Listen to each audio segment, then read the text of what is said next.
നിങ്ങളുടെ ഫേവറേറ്റ് സീരിയലുകൾ ടിവിയിൽ വരുന്നതിന് മുൻപേ സൺ നെക്സ്റ്റ് ആപ്പിൽ കാണാം. ഇനി എല്ലാവർക്കും മുൻപേ കാണൂ. ഇപ്പോൾ തന്നെ സൺ നെക്സ്റ്റ് ആപ്പ് ഡൗൺലോഡ് ചെയ്ത് സബ്സ്ക്രൈബ് ചെയ്യൂ.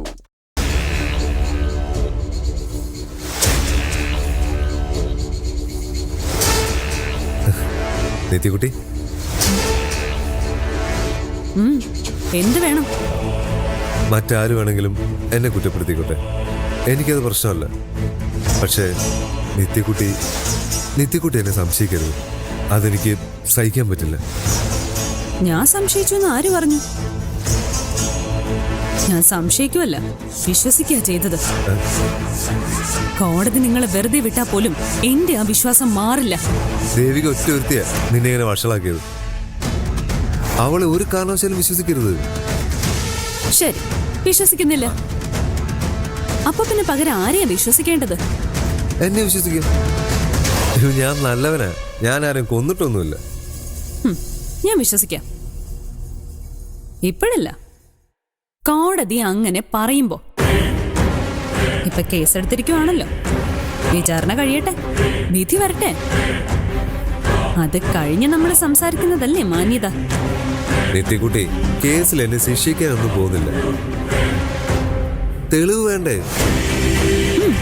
വേണം. അത് കൊണ്ടുവരൂന്നാ ഏട്ടത്തി പറഞ്ഞത്. എവിടുന്ന് കൊണ്ടുവരും? ഇല്ലാത്ത തെളിവ് എവിടുന്നുണ്ടാക്കും? അതൊന്നും എനിക്കറിയില്ല. ശരത്തേട്ടൻ ഇത്രയും ഒന്ന് പറഞ്ഞ സ്ഥിതിക്ക് ഞാൻ എന്റെ നിലപാട് മാറ്റാം. ഇത്രയും നേരം ഞാൻ വിശ്വസിച്ചിരുന്നത് ശരത്തേട്ടൻ തെറ്റുകാരനാണെന്നായിരുന്നു.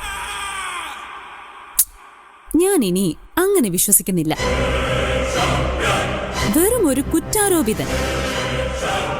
പക്ഷെ തെളിയണം. കോടതി ക്ലീൻ ചിറ്റ് തരണം. എങ്കിലേ ഞാൻ എന്റെ വിശ്വാസം നിലനിർത്തൂ. കോടതി എനിക്ക് ക്ലീൻ ചിറ്റ് തന്നാലോ? ആദ്യം തരട്ടെ. തന്നാലോ? തന്നാ നിത്യക്കുട്ടി എന്നെ കല്യാണം കഴിക്കാൻ സമ്മതിക്കും? ആദ്യം കേസ് കഴിയട്ടെ ശരത്തേട്ടാ, എന്നിട്ടല്ലേ കല്യാണമൊക്കെ.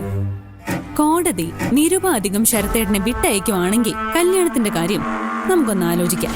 കേസ് കഴിയാൻ എത്ര കാലം എടുക്കുമെന്നറിയാവോ? എടുക്കട്ടെ. അത്രയും കാലം കാത്തിരിക്കുമോ? ഈ ചോദ്യത്തിന് ഉത്തരവേ ഞാനല്ല, എന്റെ വീട്ടുകാര് പറയണം. ഞാൻ എപ്പ കല്യാണം കഴിക്കണമെന്ന് തീരുമാനിക്കുന്നത് അതൊക്കെ അവരാ. ഒന്ന് ഞാൻ തീർത്തു പറയാം. കോടതിന്ന് അഗ്നിശുദ്ധി വരുത്തി പുറത്തിറങ്ങാതെ ഒരിക്കലും ശരത്തേടിന് മുന്നിൽ താലി കെട്ടാൻ ഞാൻ എന്റെ കഴുത്ത് നീട്ടി തരില്ല. അങ്ങനൊരു പ്രതീക്ഷ ശരത്തേടിന് വേണ്ട.